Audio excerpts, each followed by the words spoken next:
Hey folks, thanks for coming to the live stream. So there's like three different topics I want to talk about this week. Okay, sorry about the disruption. So anyway, somehow I got disrupted on the last stream. So thank you for joining me. As you can see from the topics that are up there, there's three particular ones I want to talk about. We may get talking about more. It'll depend on how long my voice can hold out. On this. So let's get started. So the first thing I want to talk about is a is that Netflix and Hulu have released what are called twin movies.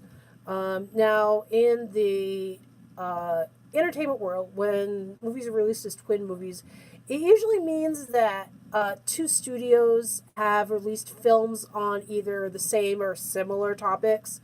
So think of when Bugs Life and Ants, two different studios came out around the same time. If like or two companies come out with documentaries on a particular topic, or something like that. Sometimes it's coincidence, and sometimes it's done purposefully to try to beat the other one to the punch. It just happened that Netflix and Hulu both released their own documentaries on this particular topic, and 2 days apart. So Hulu released theirs first, and then a couple days later, Netflix released theirs. So the topic they decided to do a documentary on is on the Fyre Festival and the failure of the Fyre Festival. Now, if you've never heard of this, back in 2017, this entrepreneur named Billy McFarland had partnered up with rapper Ja Rule to create this festival.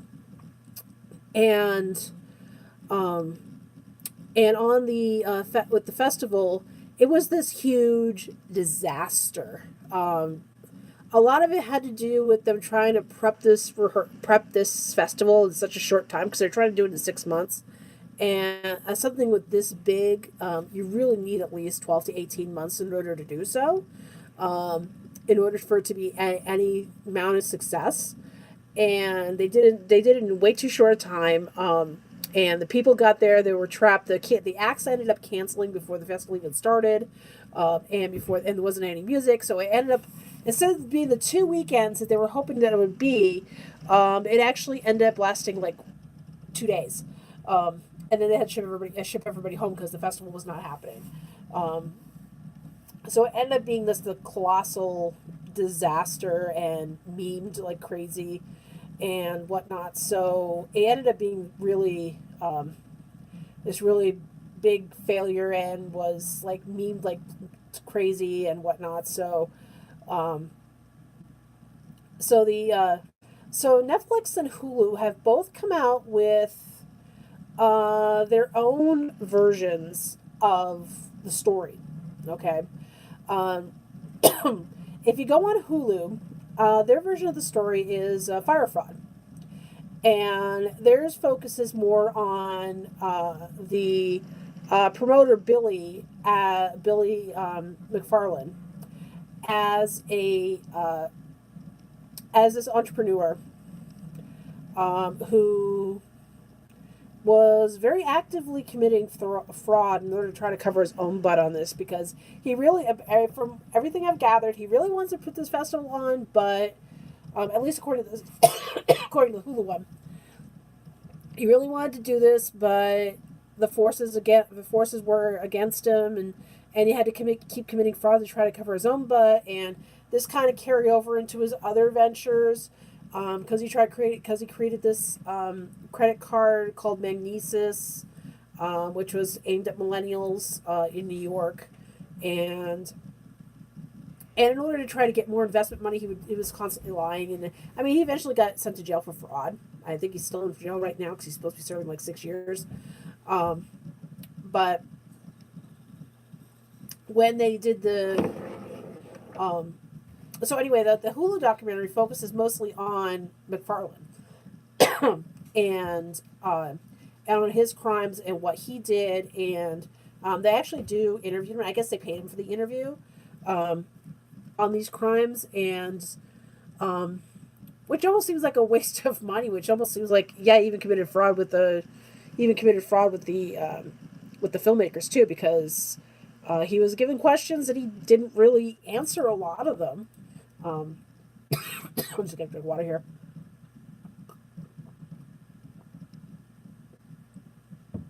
And so I ended up with a lot of these questions, and asking him questions like, why didn't you do this? Why didn't you do that? Why didn't you do this? And a lot of it's him like not even answering them and looking down at the floor or looking at the camera and not really doing what he was supposed to be doing. And which to me actually says a lot. A lot of people were complaining like, "Oh, he didn't really answer any questions." Actually, I think that's very telling that he didn't answer any of the questions. That he sees himself as he didn't do anything wrong. He was trying to put on this festival and it just failed. Um, and you look into, I mean, even if you look into his actions, there's a lot of failure there.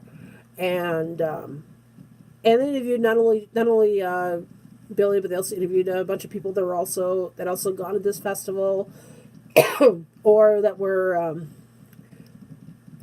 part of the creation of the festival and whatnot, and interviewed them and talked with them about the festival. And even in the documentary they mentioned about the other Fyre Festival. They even mentioned the other Fyre Festival documentary coming out that was put on by one of the promoters, that was produced by one of the promoters for the Fyre Festival, um, and what happened, and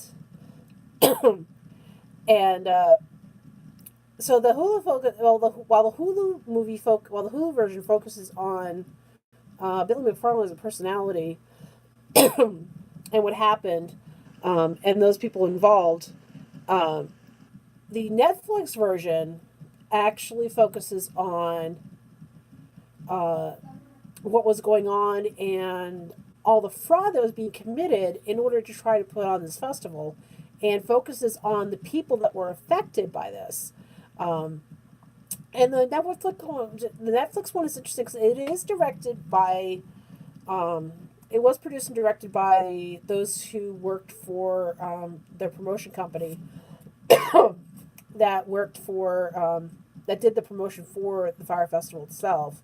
Um, I think it was kind of, they put up their own version to save their own butts, but um, I think also to show, because I guess in the Hulu documentary they mentioned that this company is one of the defendants listed in the class action suit, and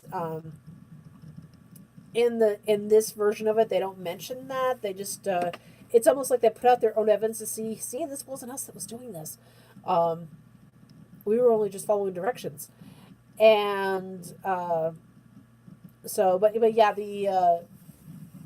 the Netflix focuses more on the people that were affected by all of this, and which was the Bahamians who lived there on the island that they were about to do this festival on, because a lot of them didn't get paid. One woman in particular, they interviewed her, who lived in Bahama, who lived in that area, who was using a restaurant to feed people, and she never got paid for that.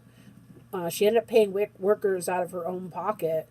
Um, and I think as a result of that, and actually as a result of that particular movie, there's actually a GoFundMe started for her, to try to get her money back on all of this. Um, and also the Netflix actually has some, even though both movies use some of the same footage from the festival. Netflix probably has some of the more damning stuff, in that you have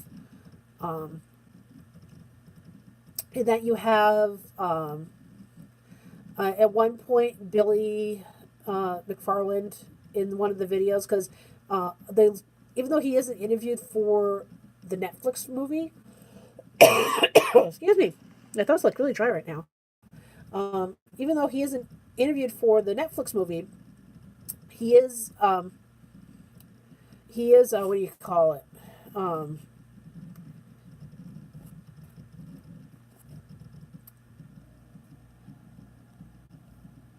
so he's what do you call it? Even though he isn't mentioned in the, even though he isn't, sorry, that's my cat.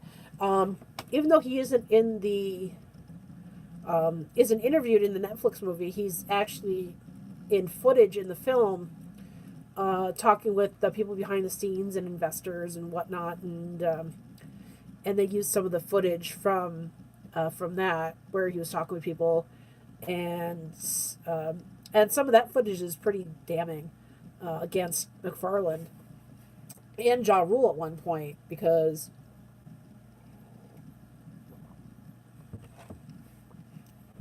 and against McFarlane at one point because um, of the things that were because at one point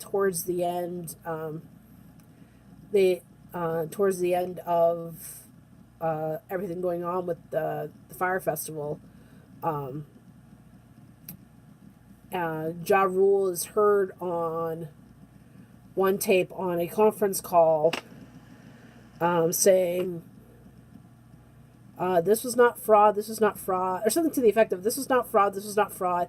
It might have been false advertising, but it wasn't fraud. so, so yeah, that's pretty damning. Um, so, um, as far as the documentaries themselves, um, I think both of them did a good job in the message they were trying to convey. Um, Both of them focused on um, both of them focused on um, how this festival was really more of a pipe dream. It wasn't very well planned out. um, the Netflix documentary did a better job to show why the festival was going on. Um, because in the Hulu documentary in the Hulu documentary, they only made a brief mention of where the name Fyre Festival came from. Um, so the name Fyre Festival is actually linked to an app that McFarlane was trying to create that would that would allow people to hire celebrities and influencers to come to events such as parties and as birthday parties or whatever, and be able to book influencers and and other celebrities and whatnot. And so that's where that came from. And the what do you call it? The festival itself um, was what do you call it? Um, Now a lot of the aftermath of the festival was oh, you know, they say these kids that went to this. And a lot of them were like in their 20s, maybe 30s, that went to this and spent like huge loads of money um, to go to this thing, only to find themselves in tents when they got there. Some of them with no beds in the tents. It seemed like they were still setting up when they got there, and and so they found themselves pretty much trapped on an island with nowhere to go and had to sleep there for the night. And they all end up and all of them trying to make a bad rush for the airport the next day. In order to try to get on the flight back home to the States. And even they have one of the, I think it was even the Hulu documentary had a good take on why it was difficult for them to get home. One of the reasons why it was difficult for them to get home, and what they had to do to finally get back to the States, and how when these kids got back home, a lot of them got like not personally, but I mean a lot of them in the media got portrayed as rich white kids who were lambasted because who were lambasted and want to go to this festival, and it becomes a whole bad show for them. And And if you type in Fyre Festival memes now, you'll probably find a whole bunch of them from one around that time.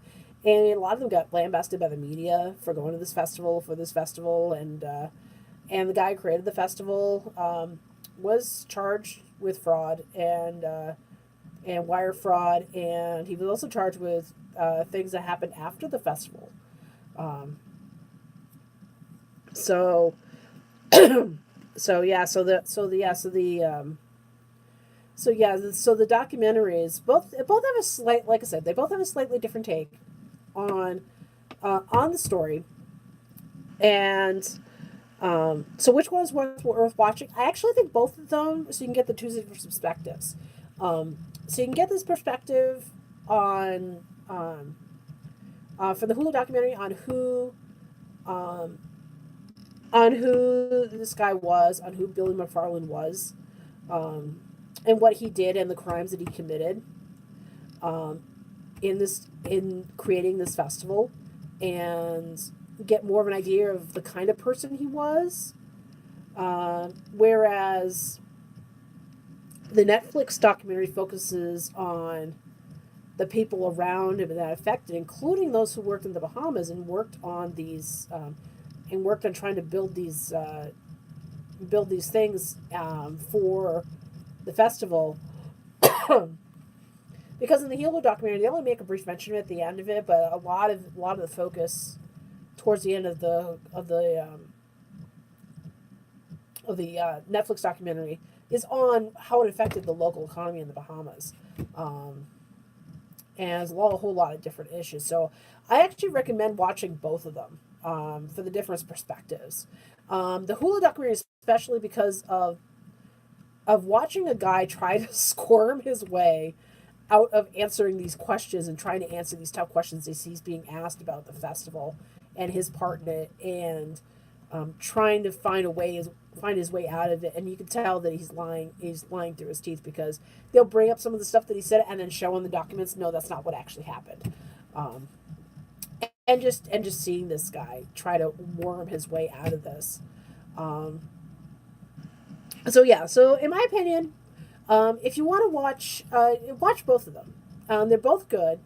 They both have different perspectives. I mean, you'll get you'll get some similar information on both of them, but it gives you a different perspective on the two different aspects of the festival. One is on how it affects everybody around it, and one in more in depth information about the organizer Billy McFarland, and how this affected him. So, so I definitely would suggest that you check it out. So, okay, so next topic. So the next thing is Ghostbusters 3. Da da da da da da da da da. Yeah. So this week, a surprise trailer came out for Ghostbusters 3. It's a little teaser trailer, so it wasn't much to it. So you go to if you're on YouTube right now, you're watching me. So you'll find it somewhere on YouTube if you haven't seen it yet. I'm sure probably everybody's seen it by now. So it's Jason Reitman, who's the director, who is the son of Ivan Reitman, has come out, said that this film is not a continuation of not a continuation of the Ghostbusters that came out in 2016. It is a continuation of the original 1984 Ghostbusters. This will be Ghostbusters 3. It is not a reboot. They'll be continuing the story from there. And I guess in past interviews, he said that there is more room for more Ghostbusters stories. So I guess they've been hinted at a long time ago that they were gonna do another a Ghostbusters 3. I mean, a Ghostbusters 3 has been planned for like years and years and years, and the bugaboo for the longest time was trying to get Bill Murray on board, and when they couldn't get him on board, they just decided not to go with that and went with the other one instead. And Now, before I say anything about what's going on with Ghostbusters 3 and my feelings on it, I will say I've been a fan of Ghostbusters for a long time. If you look on my shelf, my husband actually got me a Peter Venkman toy, Peter Venkman action figure, which is now sitting on my shelf right now, because he's my favorite Ghostbuster. Because you can't go wrong with Bill Murray. Um, um, so I've been a fan since I was a kid. When I'd watch it on TV, never saw it in the theater. I think my parents got wind of what was in the movie, so decided not to take me or my brother to go see it. Um, and so I've been a fan of Ghostbusters since I was a kid. Um, so I saw 1 and 2 in the theater. I've been waiting for Ghostbusters 3 for a long time. Was hoping it would continue, and but I will say that the I did see the reboot that they tried to do, and I say they tried to do in 2016. I did see that, and my feelings on that particular film are that it was okay. It wasn't good. It wasn't like great or anything. It was okay. A lot of my big issue with that film um, comes up with one of my biggest pet peeves um, is um, when you try to make one sex look bad, and like everybody in that particular sex looks bad and everybody in particular sex looks awesome, um, because that doesn't really help in trying to um, put forth the proper gender roles, as it were. Um, Now, as I mentioned, so you have so this is so as an example. So my biggest beef with the Ghostbusters 2016 remake was the fact that all the characters, all the female characters. I mean every female character were the smart ones. Every one of them were the smart ones. They were the intelligent ones. They were the ones who had all the solutions to everything. All the men were stupid. All the men didn't have a brain in their head. All the men could not figure out anything. It was all left to the women. Now, I'm one of those, I prefer a balance between the two, because there are also, in real life, there are also stupid women. There are also smart men. And I prefer that if there's going to be a balance, um, I don't want to paraphrase Martin Luther King Jr., because it is Martin Luther King Jr. Day today. So to paraphrase Martin Luther King Jr., people shouldn't be judged by uh, by their gender, but by the content of their character. Okay, and I will say Chris Hemsworth was very funny as their secretary. He was probably one of the best things of that film, but everybody else, there weren't any real. The whole "I hate men" thing just kind of rubs me the wrong way. Um, and we'll get more into that when we start talking about the next topic.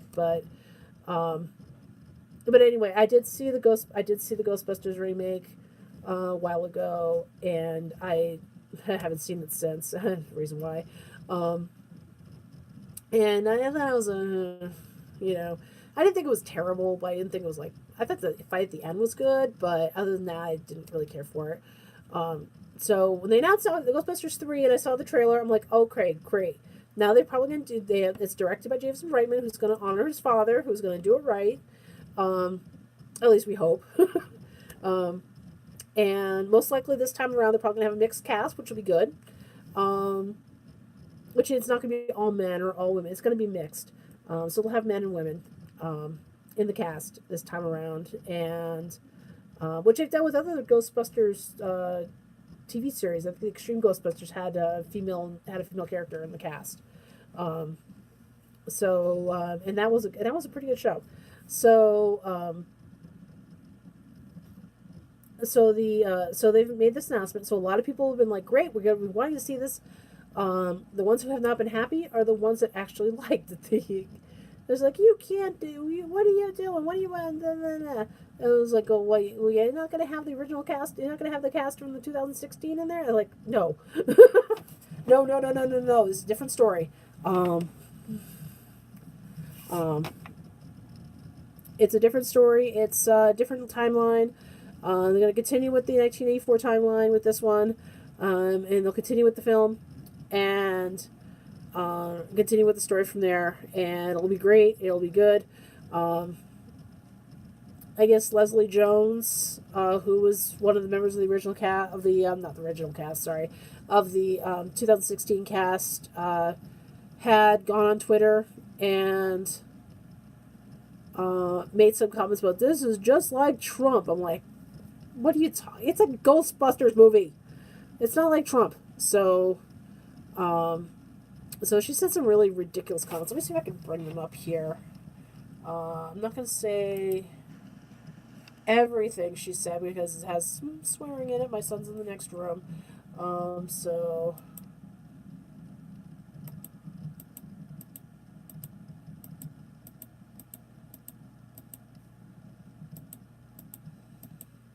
I'm just going to find the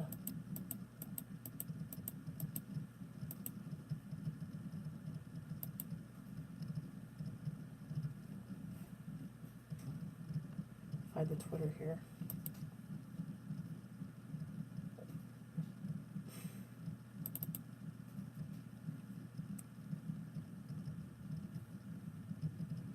So I'm gonna still find it in the Twitter feed right here.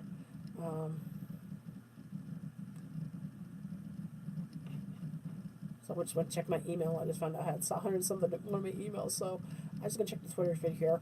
So yeah, so she said some things that were like really ridiculous. I guess she tried to walk back from it too, a little bit, but not by much. Um, and if you see my face glowing, because I'm noticing that it's glowing a little bit white, that's from the monitor, um, and my computer's loading really really slow. There you go. Okay, so Twitter.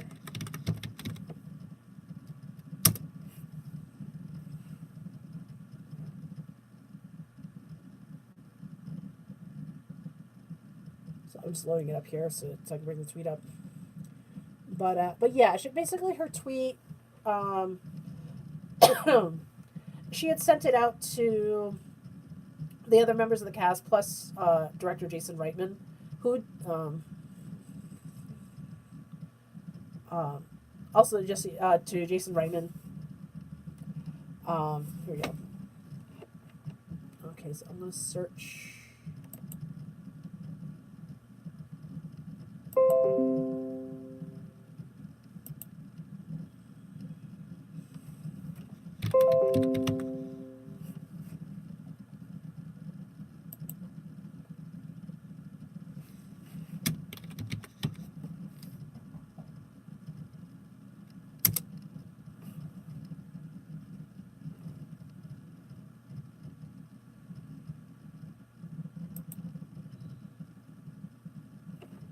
Okay, so let's bring this here.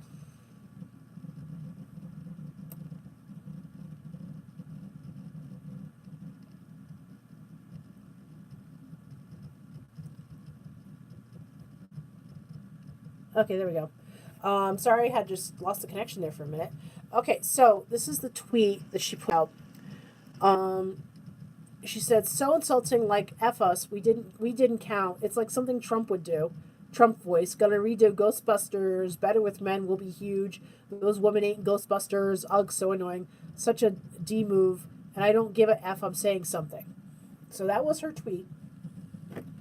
Um, and yeah, so she immediately goes to the hate and to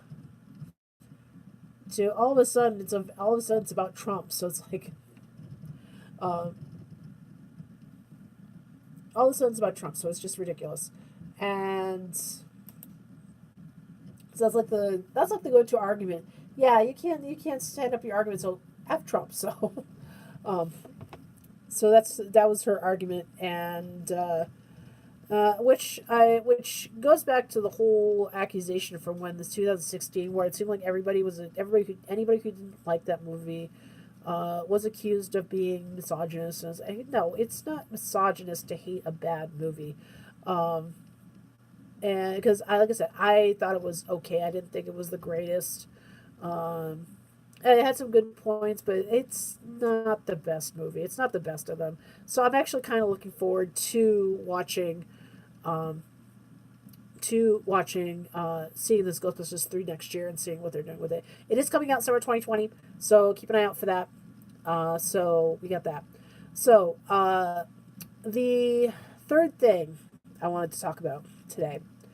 Um, so the third thing is that um, the Gillette has put out an ad from put out an ad lambasting the quote unquote toxic masculinity. Because in the ad, unfortunately, because it's a live stream, I can't quite get it on here. Maybe if I ever get a camera from my actual computer instead of on my tablet, I'd be able to do it. But Gillette put out an ad that basically lambasts what they called toxic masculinity. Now, this video, I'm going to see if I can look it up here on YouTube. Let's see where it is right now, because it was released earlier this week.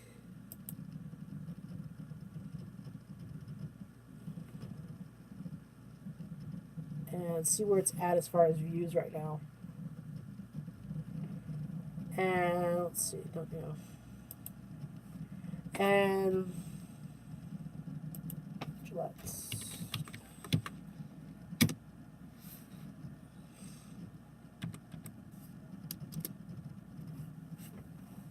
Okay, so that's the original Gillette ad here.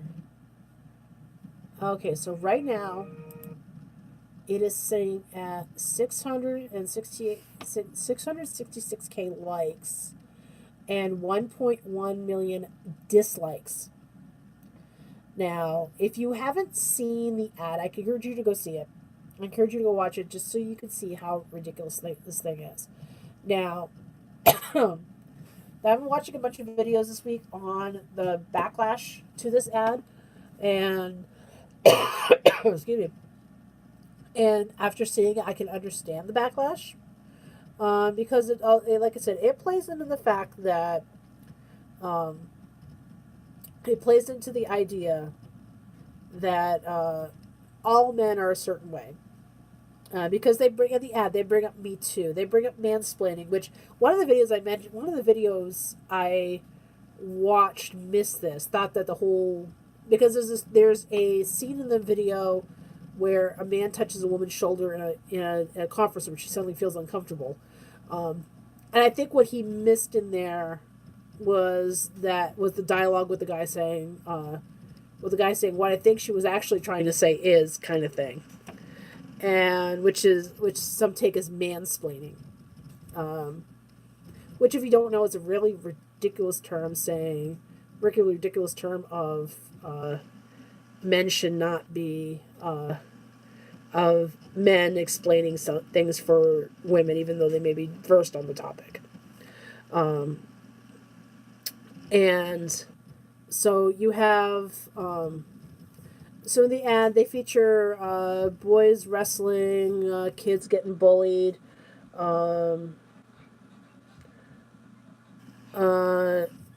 men watching television of a woman getting groped in the TV show, and they're just laughing it off and just making excuses for all this behavior and all that, and saying men could be better, but to me it's saying that all men are like that. Not all men are like that. My son's not like that. My husband's not like that. I don't know very many men that are like that. And to me, it's just telling people that all men are like this. They're the ones responsible for all of this, and they should watch what they do. And to me, I say this is ridiculous. Because you're very dangerously painting a very broad brush in doing that. And so when you're painting that broad brush, you're basically eliminating your audience, especially for Gillette, considering that they're aiming this at men. They're a razor company. Who's the majority of their customers? Men. Um, so yeah, there are bad men, but there are also bad women. And actually, there was another video that came out. Somebody had released their own toxic femininity ad, um, paralleling this, showing that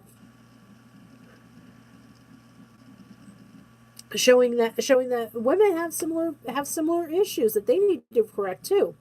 Um, if they released a similar ad on women, yeah, the women will get upset, just like the men are getting upset. And I don't blame them. I don't blame them, because you're basically, with this ad, you're telling men that they are all bad, and it's up that all men should change their behavior. All men are toxic, and that's what this ad is telling me, is that you're saying that all men are toxic, and that's not the case. And it'd be similar if some company decided to put out a similar ad saying all women are toxic. Oh, there's toxic femininity. Um, because honestly, if you look at it, if you go to like a workplace, if the study's showing that if you go to a workplace and there's very few women, the women who are the one, if they get their hate with anybody, who are they going against? Other women. Um, Teenage girls, can be the most vicious and vile people out there when you get them going. Um, they can be, and I hate saying that. I used to be a teenage girl. I should know. Um, and because if they are the ones that are more likely to cut down people with their words, and versus boys who do it with their fists, but girls will do it with their words, and which is more toxic. Um, and not saying boys beating up other boys is good, uh, but girls have a tendency to cut down with their words. Um, they have a tendency to want to, and I'm not saying all girls. I'm saying the bad ones. Those bad girls. They tend to, they know they can do this with their words, and they know that they can ruin people's lives with their words. Think of women who have made false rape allegations against men. Think of Duke Lacrosse, which was based on a false allegation. Think of other cases where there was a false allegation. And who started that? Women.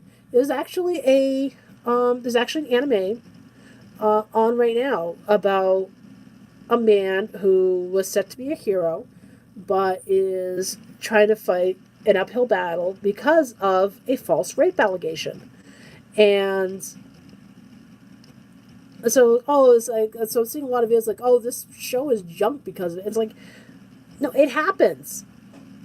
There's people out there who want to believe that, women don't lie about rape. Sometimes they do.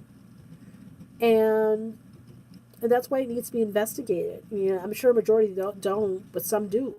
So that's why it needs to be investigated, to make sure that it's true.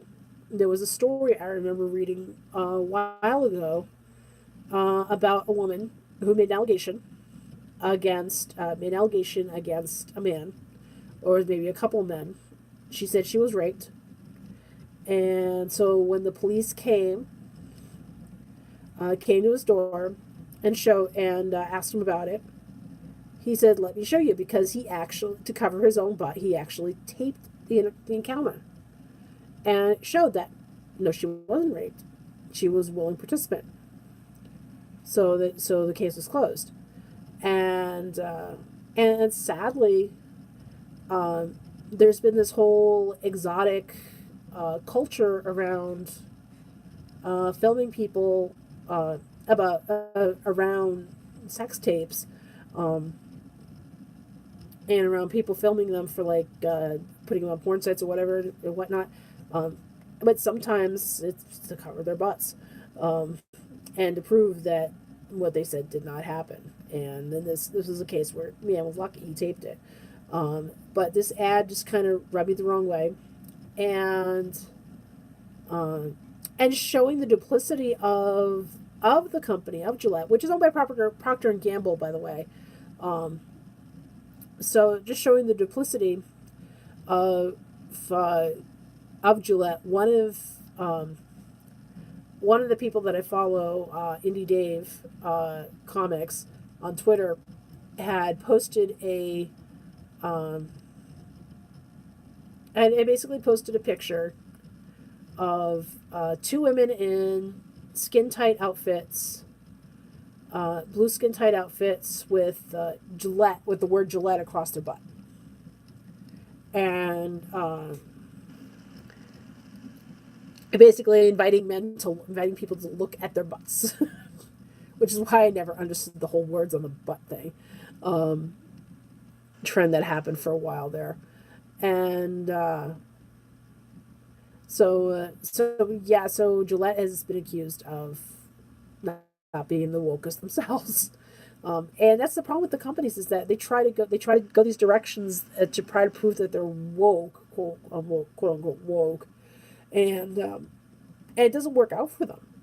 You know, um, I've been seeing a lot of stories about companies who they try to put these like social justice warrior type storylines in their comics or in their movies or in their um, or in their products or in their ads or whatever, and it ends up failing spectacularly for them because they try to put these social justice messages. Nobody wants to hear it. Nobody wants to hear it. They just want to be entertained. They don't want to be lectured to. If I go to a movie, I don't want to be lectured to. I want to just watch a good story. That's a lot of the reason why I don't read a lot of American comics. If I read comics, it's usually mangas, Japanese comics, and because the Japanese comics don't go that route. They're just focused on telling a story. They don't care about this social justice stuff, and it's just ridiculous. And the people don't want to be lectured to, and that's what Gillette's doing. So that's what Gillette's doing right now, and they're doing it to an audience that is their biggest audience, and basically not only they lecture them, they're not pandering, but they're they are what do you call it? Um, they are I don't want to say pandering because that's the wrong word. Um, they are basically they're trying to shame their audience. They're trying to shame their main customers, and that never works. So, so yeah, that's my take on it. And so, are there any other topics you'd like me to discuss this week? You can email me um, at scooppc11 at gmail.com, or you can put a message down below. Let me know if there's anything in Squeak you'd like me to cover next week. So I will. I probably won't do it on a Monday today. It just happened that I was home today because I have the day off because of the holiday. Hey, because I work in a school district now. And so I'll probably do this on a Sunday because Mondays I'm going to go back to school. So so this week I don't have class, but next week I'll start having class. This week I do have class, but on a Thursday. And so next Monday I'm going to have class. I probably won't be doing this on a Monday. I'll probably do it on a Sunday. But so if you have any other topics you'd like me to cover over that happened this week, just let me know. You can email me at scooppc11 at gmail.com, or you can write below and let me know. So I will talk to you soon. Bye.